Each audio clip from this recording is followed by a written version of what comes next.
This video is all about division. I want to make you listen to wetin Obasanjo talk to the end about division of Nigeria and share this video to everyone on every social media platform. Obasanjo, GCFR,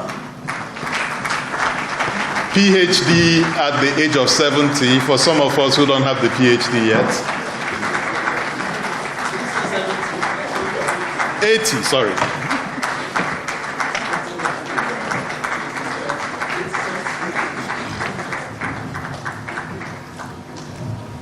Please be seated.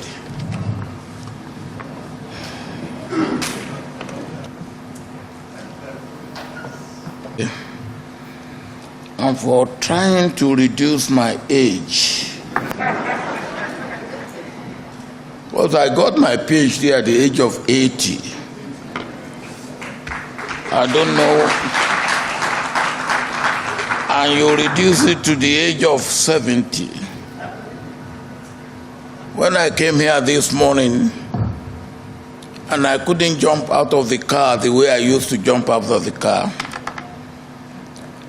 I said to Ambassador Igali, I said, it appears I'm growing old.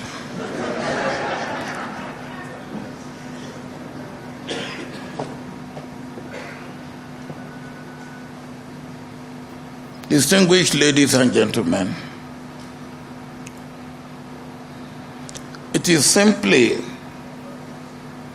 a significant duty for me to be here in order to be able to fulfill my commitment to a sacred intergenerational responsibility. Between me and Tunji, sit down, because I don't want trouble with your weight. There is an entire generational span which significance can be properly understood in terms of the value that mentorship can add to the understanding of how the public service can serve as the backbone of the emergence of a developmental state in Nigeria.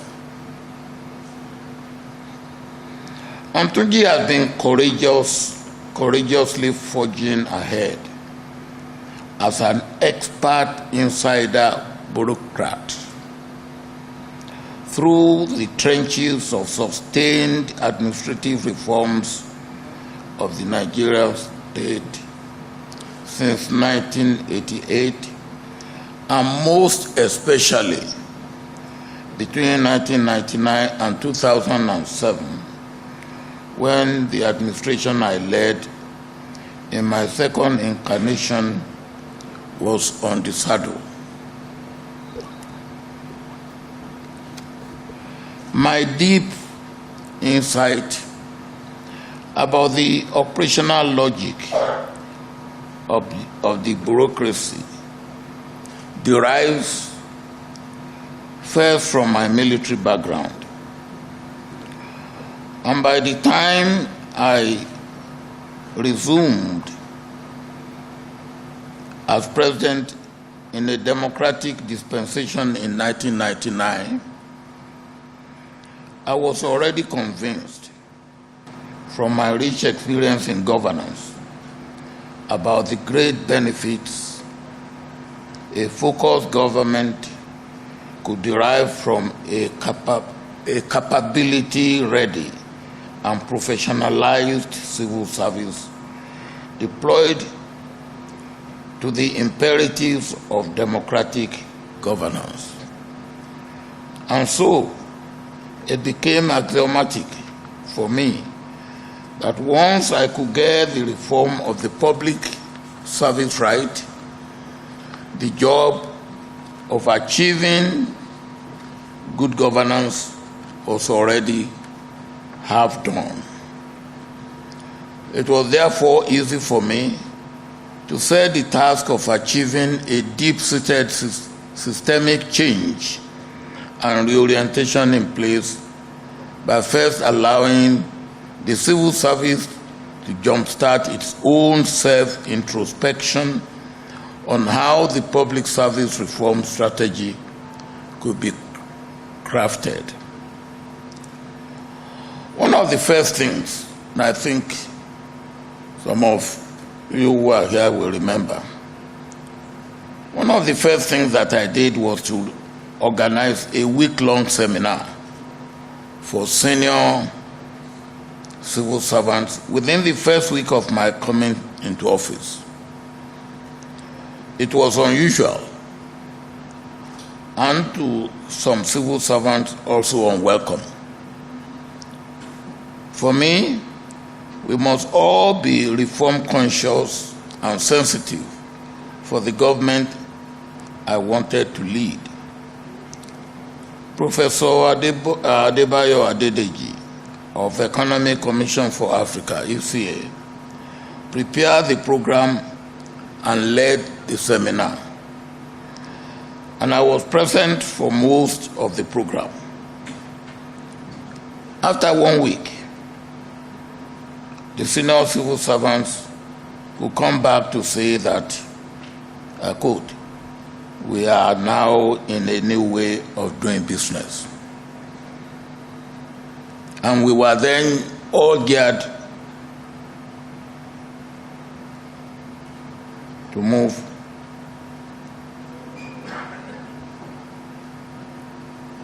ahead, full steam ahead.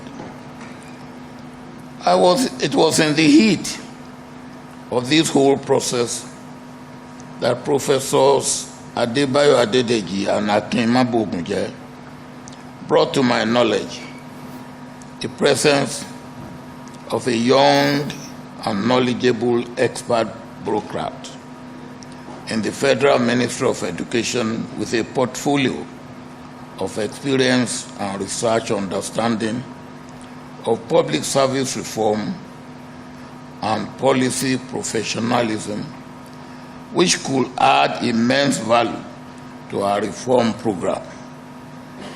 And this was the beginning of my relationship with Professor Tunji Laqua,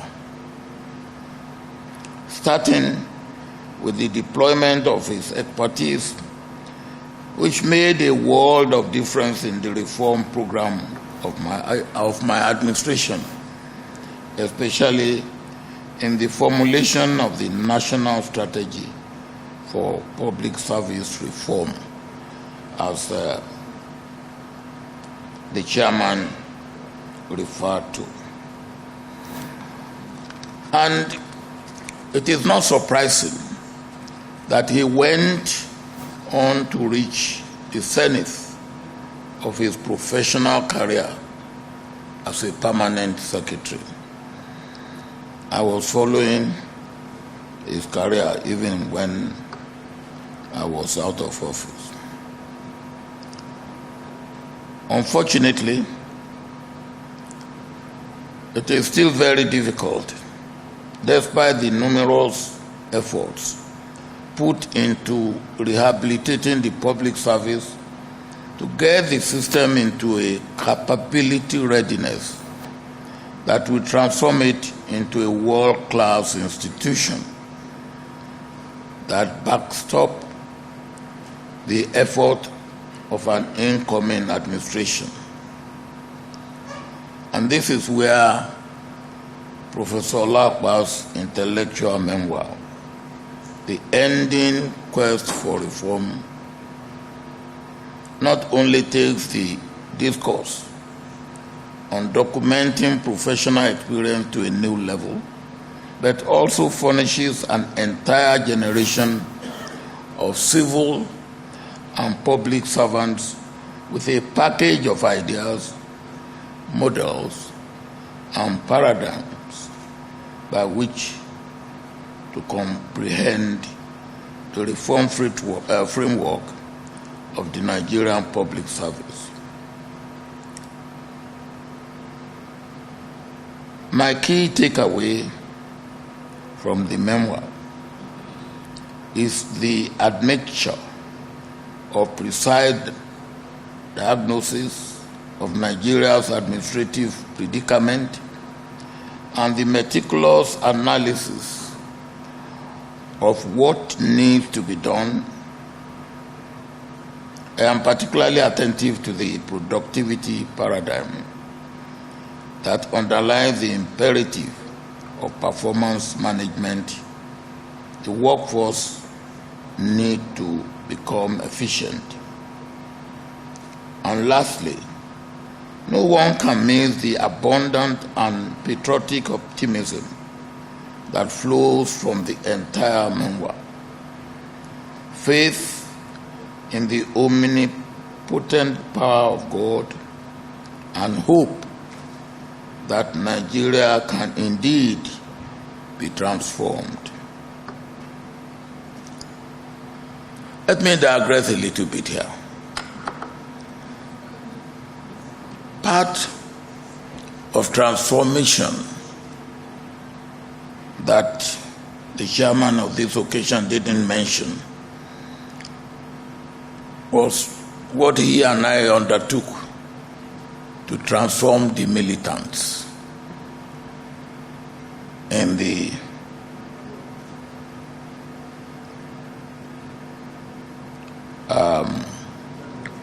Niger Delta. And it caused me some anxiety, because I will send him to the boys, I call them naughty boys, in the creeks, and I will expect him to be back at 3 or 4 o'clock. He will not be back, and I will not hear from him. Then he will probably be back at 8 p.m.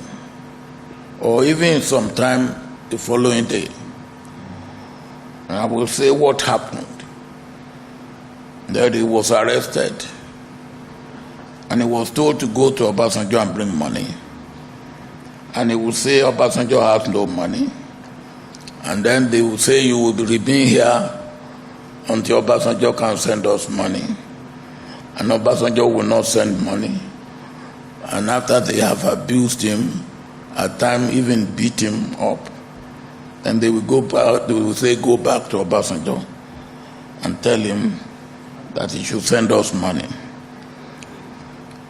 Of course, we started the process of reforming them, and to some extent, we even achieved some success. Let me come back to Laqua. Let me suggest 3 ideas that I think can enrich the direction of the conversation here today. 1, given what we saw during the elections, Nigeria is now even more divided and more corroded than we thought. This places a deep onus on any administration following the current one to urgently facilitate the process of national moral rearmament and national reconciliation, that the potential to enhance healing for aggrieved and bereaved persons across Nigeria and to assuage the youth. This must be done in sync with the imperative of national value reorientation that Nigeria requires to build a collective sense of enduring and noble values and national belonging. 2, governance in Nigeria now calls for thinking outside the box in terms of development financing. This has become inevitable in the face of Nigeria's dwindling fortune in oil revenue, Nigeria's huge foreign indebtedness, and the urgency of diversifying Nigeria's monocultural economy. We cannot be spending like drunken sailors on frivolities and corruption and expect development and growth. Such situation cannot take us into the fourth industrial revolution already underway or prepare us for the fifth. My experience and understanding, however, is that the money to develop and grow our economy is out there.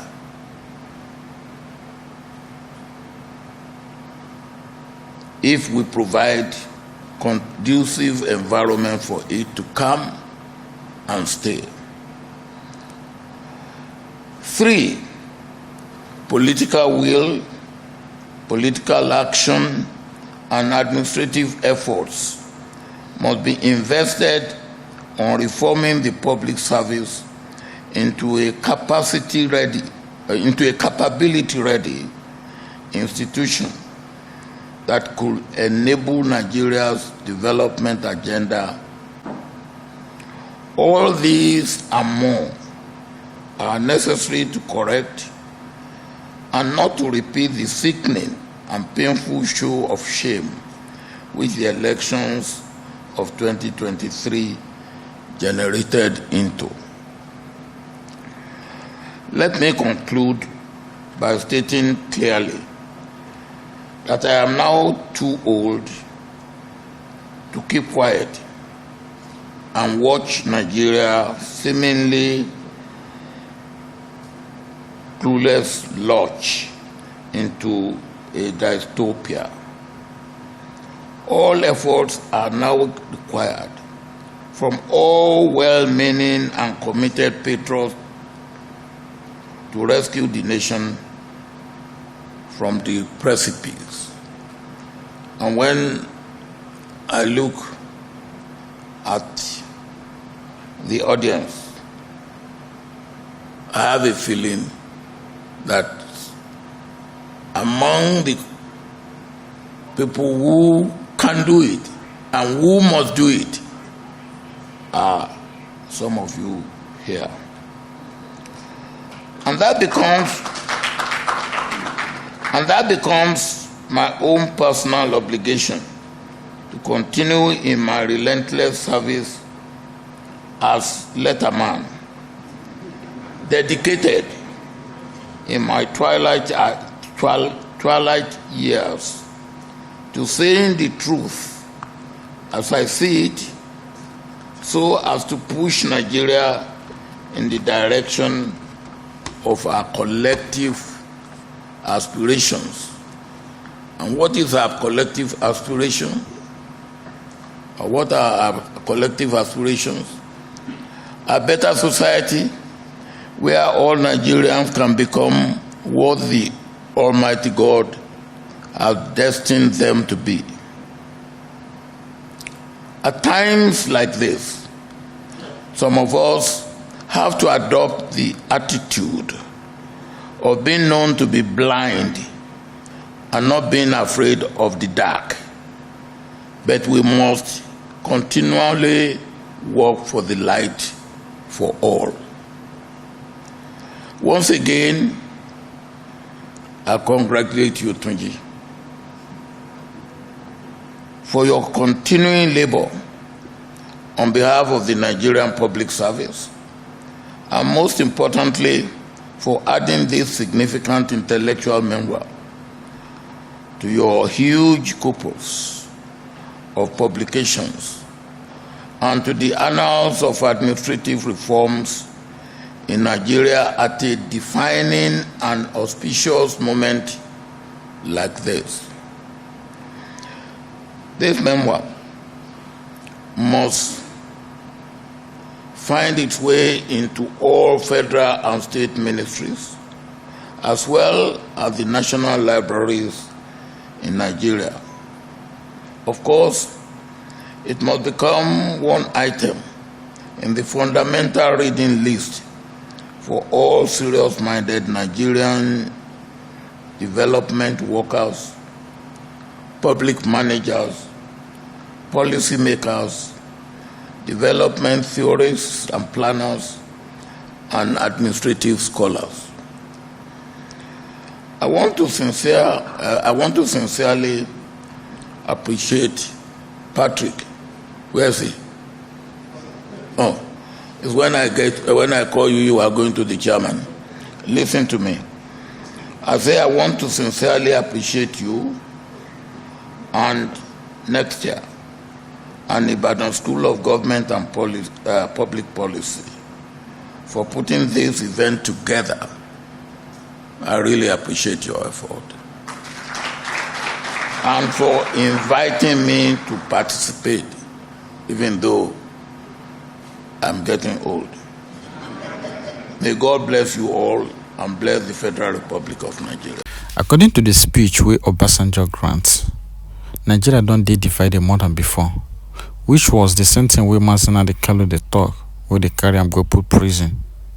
And Nnamdi Kanu made this statement long ago and said people wey go even enter go even divide Nigeria more, and which is what is going on right now. And this same country wey be say Obasanjo dey talk about, na the same people wey be say wey spoil this country.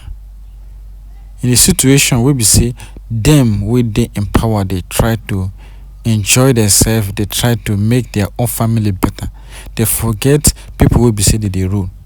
The oil, the mineral resources wey everybody gets, na them they always use them for their own selfish interests. Why? This is the reason why everybody they cry, say, in fact, if na say Oyibo they rule us, it would have been better. If you look at what these people do, they just make sure say they get the independence. And as they get that independence, people they cry, say, may we just get the independence. It come there, see, say, we na them they manipulate us. The rulers, people where they rule us, na them they rule us as if say we be military. And then they enjoy. So it's a shameful thing. And now this is one of the reasons why everybody they clamor, say they want division and make everybody manage their own resources the way they feel like that we suit them. Make everybody manage their own resources. Nnamdi Kanu, they make this statement and they won't just buy them. They just say everything when they talk now rubbish. Because of this, he say, well, I no go just talk much. When I don't already use on an eye, they see what they go on for this country and which one I think be the best. And what do you make out from this statement we be say Obasanjo in speech we be say he make, and which one I think about with the Nnamdi Kanu they always clamor. When I think say Nnamdi Kanu they on the right track, or when I think say in the overdo. Because to me, this is one thing we be say any sensible or reasonable tribe need to even push the agenda we be say they need to push.